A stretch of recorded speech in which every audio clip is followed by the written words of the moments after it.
Baik, nama saya Suster Monik, itu saja. Saya pembina asrama putri di Sungai Ayak. Jadi bagi yang masih jomblo, saya bersedia menjadi mertua kalian. Banyak anak cewek saya. Oke, menanggapi bahwa tidak bisa kita menutup mata bahwa zaman sekarang sebenarnya media sosial itu banyak positifnya. Artinya cek saja sekarang muka kita di Nangatamani pasti sudah sampai di mana-mana. Benar enggak? Siapa yang sudah update story? Berawalai. Dari tadi kita datang, siapa yang sudah update story? Entah di WA, entah di Instagram, entah di apapun. Siapa yang sudah? Ngaku saja, pastor saja duluan. Live lagi. Live streaming pula. Live streaming lagi. YouTube-nya supaya kita like. Artinya bahwa sebenarnya banyak hal positif yang memberi kita warna dalam hidup kita. Bahwa digital itu, HP lah, itu sudah menjadi jantung hidupnya orang muda. Benarkah benar? Siapa yang tadi setelah makan, baru suapan terakhir, belum tanda salib sudah buka ini? Akum dulu deh dah. Ya, bahkan sambil nyuapnya ke sini, matanya ke sini. Nggak tahu yang disuap itu apa. Artinya bahwa karena sebagai jantung hidup, semenit saja dia tidak berdetak, mati. Bahkan mau pergi ke WC pun sempat-sempat HP tertinggal, tahan dulu ke WC, ambil HP. Tapi segi positifnya bahwa hal-hal kegiatan kita itu banyak dikenal orang, dilihat orang melalui story-story kita. Artinya bahwa kegiatan yang membangun seperti saat ini itu juga perlu untuk kita beritahukan, untuk kita eksplor ke orang. Apalagi kita nih orang muda Katolik. Jadi supaya orang muda Katolik dimanapun yang dalam tanda kutip saat ini sangat dingin-dingin saja, itu bisa tergerak hatinya. Oh, ternyata kegiatan seperti ini saja sudah mengumpulkan begitu banyak orang. Ini hanya belajar dari pengalaman. Artinya bahwa memang banyak hal-hal negatif dalam tanda kutip yang banyak akan menyita waktu dan hati kita. Tetapi tergantung dari kita, semuanya itu tergantung dari kita. Ada barang ini pun kalau kita tuh kudet, ya tidak akan berjalan. Tetapi kalau kita dengan bijak menggunakannya, itu akan sangat membantu. Artinya bahwa penyebaran iman juga bisa berjalan melalui digitalisasi. Jadi kita jangan mudah untuk memandang digitalisasi itu, oh ini jelek, oh ini baik. Tidak, kita tidak bisa langsung mengklaim A dan B sebelum kita sendiri mengalaminya. Artinya bahwa kita sebagai orang muda dan Katolik, kita harus berani bijak dan bijaksana juga bagaimana kita menggunakan digitalisasi ini. Dan juga selain itu juga untuk hal-hal yang lain. Kalau teman-teman mau melihat, kalau slot segala macamnya itu hal yang negatif, coba baca Alkitab. Kalau kalian pergi, ada enggak yang betenteng Alkitab besar-besar? Tidak usah kalian, pastor saja. Ada enggak bawa brevir pastor? Ada. Pastor Martin ada bawa brevir? Tidak ada. Pastor Atan? Pastor Adri? Di HP. Saya pun juga tidak, karena semua sudah ada di sini. Jadi brevir buku harian kami pun ada di sini. Ngapain kita pikul barang yang besar-besar, berat-berat? Tetapi ini juga mengingatkan kita bahwa buku juga, Alkitab juga perlu kita baca. Tetapi kalau ada yang mempermudah, kenapa harus dipersulit? Artinya kalau ada yang membangun kita, kenapa harus dibunuh? Dan terakhir bahwa semua tergantung dari diri kita. Kita berani enggak untuk bijak dan bijaksana? Karena sekali ketikan jari, akibatnya akan seumur hidup kita. Entah itu positif, entah itu negatif. Ketikan satu jari kita saja dan semenit saja enggak nyampe, sedetik aja, itu sudah akan berpengaruh bagi hidup kita. Terima kasih. Oke, sekali lagi tepuk tangan dong untuk Suster Monik. Ini apa ya, menurut saya benar tadi bahwa penggunaan digitalisasi ini, salah satunya gadget ini, tidak hanya hal-hal negatif ya suster ya, banyak juga hal-hal positifnya yang bisa berkaitan dengan kita OMK untuk kegiatan menggereja atau melayani di gereja itu sendiri. Contoh yang pernah saya alami dulu, saya dulu semenjak menjadi ketua OMK, saya diminta Pastor Martin, mungkin Pastor Martin masih ingat, saya diminta Pastor Martin untuk menjadi pembina sekolah minggu pada saat itu, ya Pastor ya. Nah, dan pada saat itu waktu diminta, saya bingung. Aduh, ini kalau saya ngajar sekolah minggu, mau belajar apa ini ya? Gimana ya? Karena saya kan bukan suster yang pernah mungkin bersekolah, atau bagaimana sih suster lagu-lagu sekolah minggunya seperti apa, kegiatan sekolah minggunya seperti apa, saya belum tahu pada saat itu.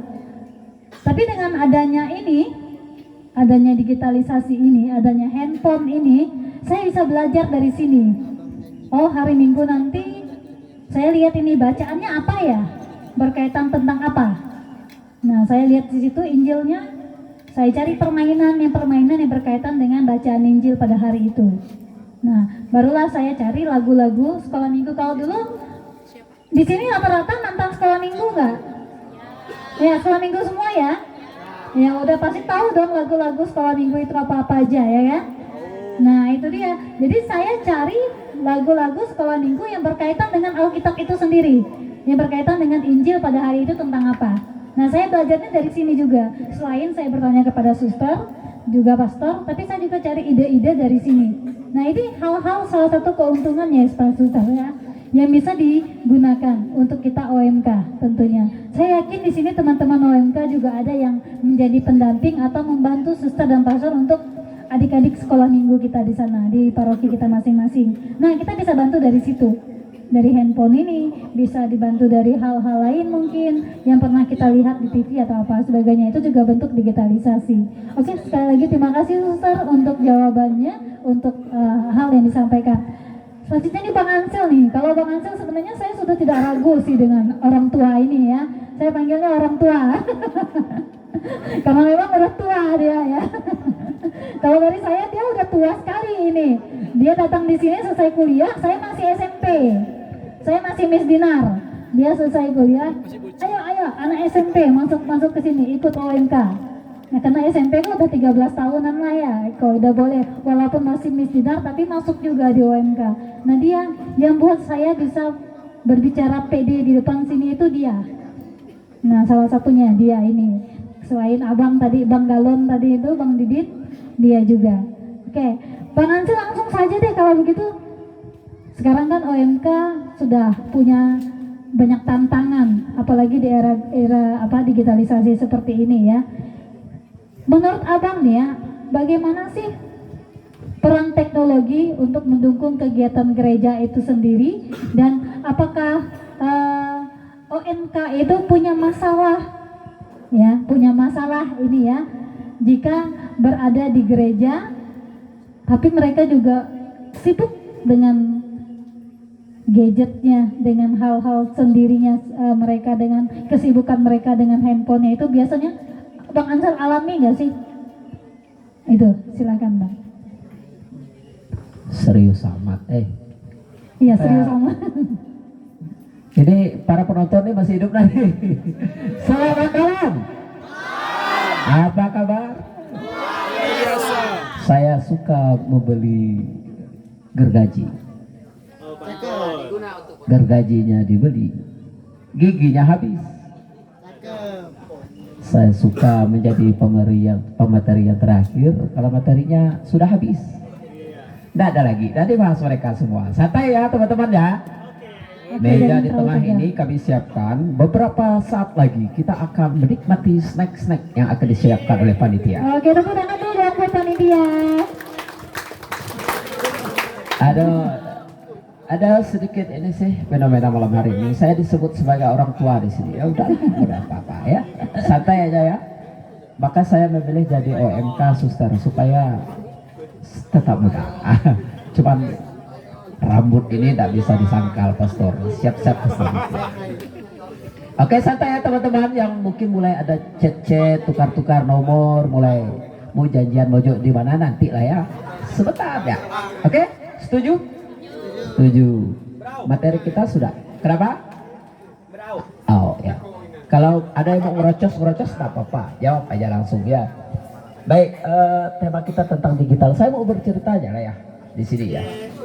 Agak-agak serius tentang teorinya, agak mumet kalau saya karena botak nih udah nggak bisa disangkal. Kami ini generasi yang paling bahagia menurut saya. Nggak tahu lah saya seangkatan Pastor Martin ya Pastor. Pastor udah tua kok? Udah ya? Belum Pastor. Senior kita masih aman ya? Ada sih senior seumuran. Kami ini paling berbahagia. Kami mengalami 5 pergantian presiden. Kami mengalami 3 pergantian paus.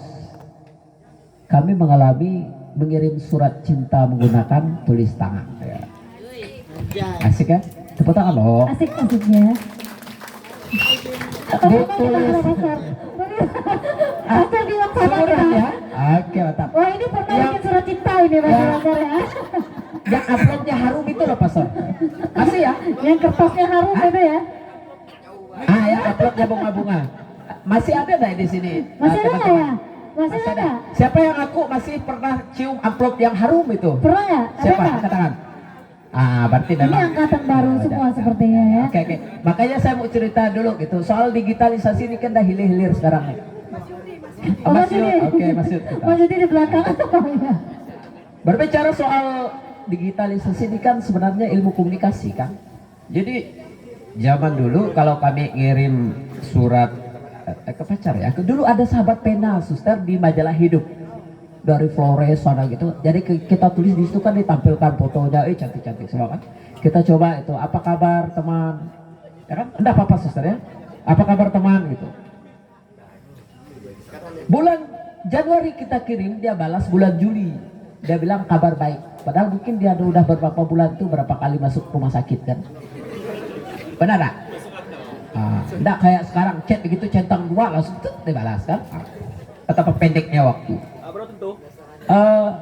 Setelah itu apa lagi ya? Pokoknya suasana hati ketika ngirim surat itu menunggu balasan tuh pokoknya berbunga-bunga lah suster.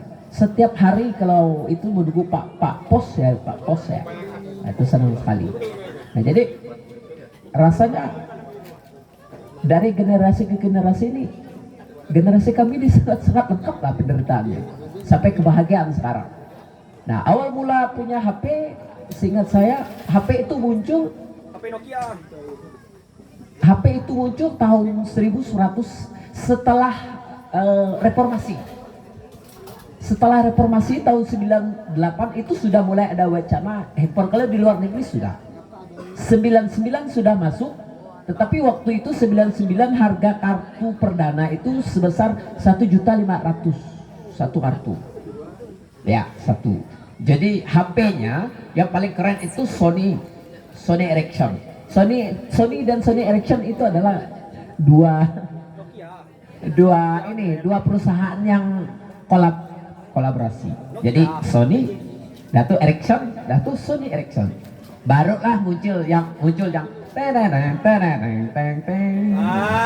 Apa itu? Nokia itu kan pabriknya peralatan dapur. Melihat peluang itu mereka gunakan itu. Dan awal mula itu juga biasa aja. Kami coba buat apa dulu pola log itu ya. Yang biasa kalau SMS kita kirim pakai itu. Ya sebagian teks hilang karena ada jumlah teksnya ya. Jadi kebetulan saya bergelut di kebetulan kuliah ya di agak sedikit melek lah teknologi dengan teman-teman.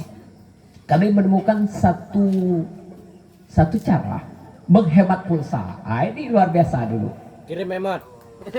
Ya Pastor. Jadi kami menghitung 3 detik pertama itu tidak akan dipotong pulsa. Jadi kami pakai kamus gitu. Jadi saya dengan teman ini, kalau mau janjian makan, kami tulis makan di kantin, itu tulis nomor 5 gitu. Begitu pop di telepon 5, udah tahu makan di kantin gitu. Kami buka kamus lagi gitu. Jadi proses digitalisasi kalau merasakan dari HP Nokia itu luar biasa sekali gitu. Dari pulsanya yang harga 100.000 hanya dapat berapa puluh ribu itu sudah juga mengalami gitu. Sampai pada akhirnya muncul poliponik. Nah, itu HP Polyphonic tuh yang pertama kali games terjun payung. Nah, itu yang paling keren tuh. BlackBerry. Hah? BlackBerry. Belum. Setelah itu baru muncul HP lintang yang khusus untuk para gamers. Itulah cikal bakal manusia-manusia yang suka ngebun sampai malam sekarang tunal. Yang HP melintang tuh, pernah Nokia melintang tuh? Engage. Apa? Engage. Itu pokoknya yang kiri kanan tuh. Engage KD. Memang diciptakan untuk gamers lah itu. Handphone apa namanya itu ya? Engage. NZ. Engage. Saya memang tidak pecinta gila games sih, jadi kurang. Saya justru, kami dulu kalau mau chattingan, bukan di chat ya, chattingan itu di Yahoo Messenger, di apa dulu ya, di internet lah gitu ya. Jadi kami suka mencari teman-teman itu, kurang lebih sebenarnya masuk ada yang namanya pola mencari pertemanan itu, Pak. Muncul sebelum Facebook ada Friendster. Nah, itu udah mulai teknologi itu. Dan pada akhirnya yang paling heboh adalah munculnya BlackBerry Messenger, BBM ya, bahan bakar minyak itu. Dan saya kebetulan tidak tertarik. Karena apa? Ketika BBM lagi naik, ada informasi bahwa Android akan meluncurkan touchscreen. Jadi saya pikir-pikir, BBM ini akan aplikasinya akan dibeli oleh Android. Jadi sedikit update lah informasi. Jadi saya tahan terus terang, saya tidak menggunakan BlackBerry. Muncullah sekarang yang namanya muncullah yang namanya Android. Dan aplikasi yang muncul heboh pertama adalah Facebook. Jadi setelah Facebook muncul YouTube. Setelah YouTube muncul Instagram dan segala macam. Twitter. Nah, teman-teman sekalian, coba kita lihat. Kalau soal tantangan digital, menurut saya hidup ini memang sudah tantangan lah. Ya, apa guna pasang pelita? Kalau tidak dihidupkan. Kalau masih saja sambil berdiri, apa guna jadi OMK? Kalau masih saja suka menyendiri kan? Masih ada yang menyendiri di sini? Masih ya? Kalau masih sendiri, pastor juga masih sendiri ya? Nah, teman-teman sekalian, jadi siapa? Nah, jadi teman-teman, coba kita lihat lah. Saya suka memikirkan sesuatu yang mungkin kurang dipikirkan orang. Nggak tahu lah, gila kali ya. Gila kan? Orang gila selalu beda biasanya kayak gitu. Suka bagaruk sendiri, ketawa sendiri. Facebook itu meluncurkan kolom pertama untuk kita menulis apa? Pertanyaannya. Apa yang Anda pikirkan? What do you think? Ya, Apa yang Anda pikirkan? Tahu enggak maknanya? Siapa yang tahu? Kenapa Facebook meluncurkan pertanyaan apa yang Anda pikirkan? Punya suster. Tahu? Cobalah nanti googling ya. Saya pun nebak-nebak gak nih.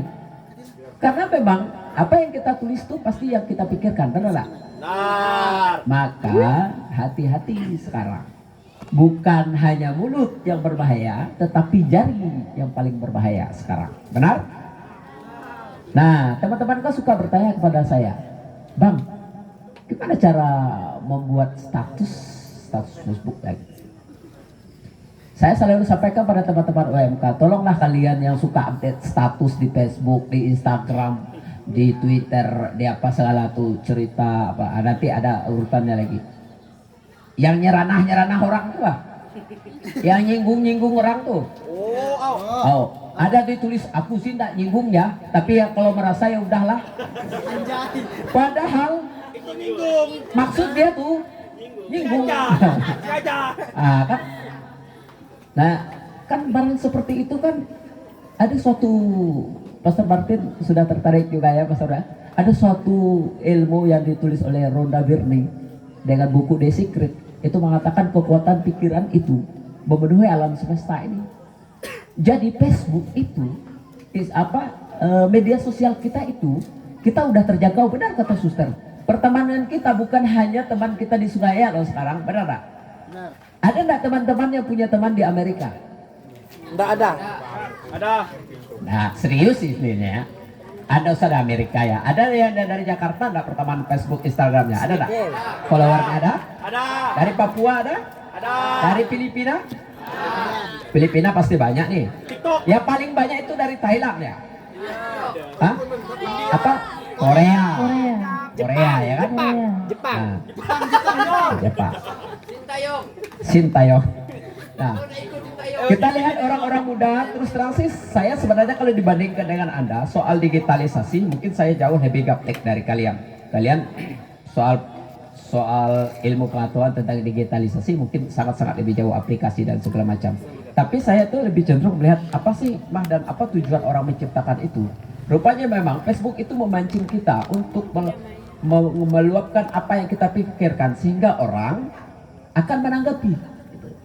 Sama seperti kita berdoa ya. Kalau berdoanya yang tidak serius ya Tuhan mungkin hanya lihat. Benar tak? Paling bagus jika Tuhan melike. Benar tak? Lebih hebat lagi kalau Tuhan komen. Benar tak? Nggak berani saya. Tidak berani. Itu kalau Tuhan komen gimana ceritanya?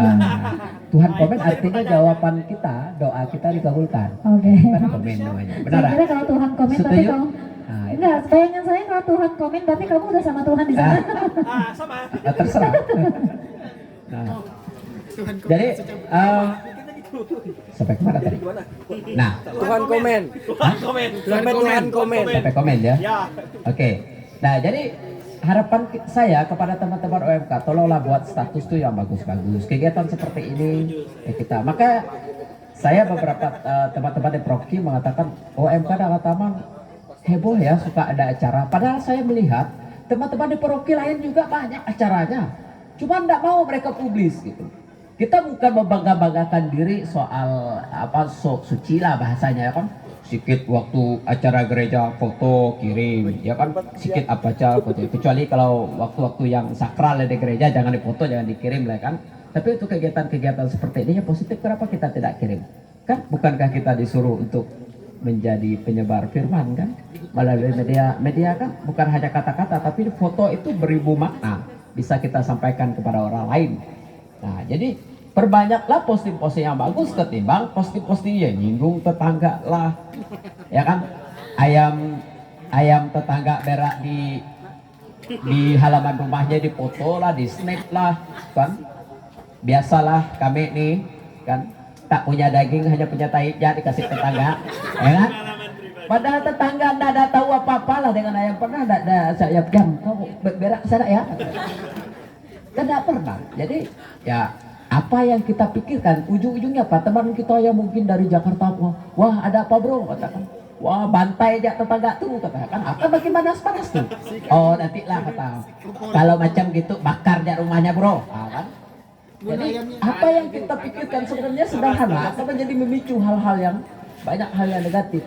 Nah oleh karena itu ayo teman-teman sepakat tak kira-kira OMK Danau Taman dan OMK dari Sungai Ayah nih mulai malam ini yang punya kebiasaan suka update status yang menyinggung tak turun itu stop lah ya, stop lah. Stop. Buatlah inspirasi gitu. Terkadang ada juga mengatakan begini, kita kan sekarang lebih banyak melihat postingan orang semuanya kata-kata bijak kan. Sok bijak lah katanya. Tapi menurut saya janganlah alergi begitu. Tidak usah kita mikirkan orang yang mengirimnya dengan kata-kata bijak. Kita ambil hikmah kata-katanya. Kan begitu. Walaupun orangnya belahau, istilahnya tahu belahau tak? Belahau, kampret lah pokoknya sekarang. Kan? Tahu kampret kan? Pokoknya orangnya kampret lah hidupnya, tapi setiap statusnya story-nya bijak sekali. Pokoknya bijak lah. Kalah-kalah pastor. Benar, pastor kadang-kadang kacau juga kan statusnya. Dibandingkan orang yang kacau tuh bagus pula kan. Nah, kita ambil hikmahnya aja bahwa dia menyebarkan hal-hal negatif. Maka saya kalau melihat story yang kira-kira agak kacau itu cepat saya scroll ke atas atau scroll sambil cepat gitu. Supaya apa? Kita tidak kepikiran juga. Supaya tidak kita ikutan masuk ke energinya. Itu tadi kekuatan pikiran kita tuangkan dalam segala postingan-postingan itu. Saya lebih cenderung menyarankan itulah kepada teman-teman ketimbang kita ya istilahnya ya cara kita untuk menyebarkan Injil kan salah satu dengan digitalisasi. Dan kita kelamaan ya saya. Iya betul. Lambat ya? Jujur. Udah capek ya? Ini jangan terlalu jujur ya. Tapi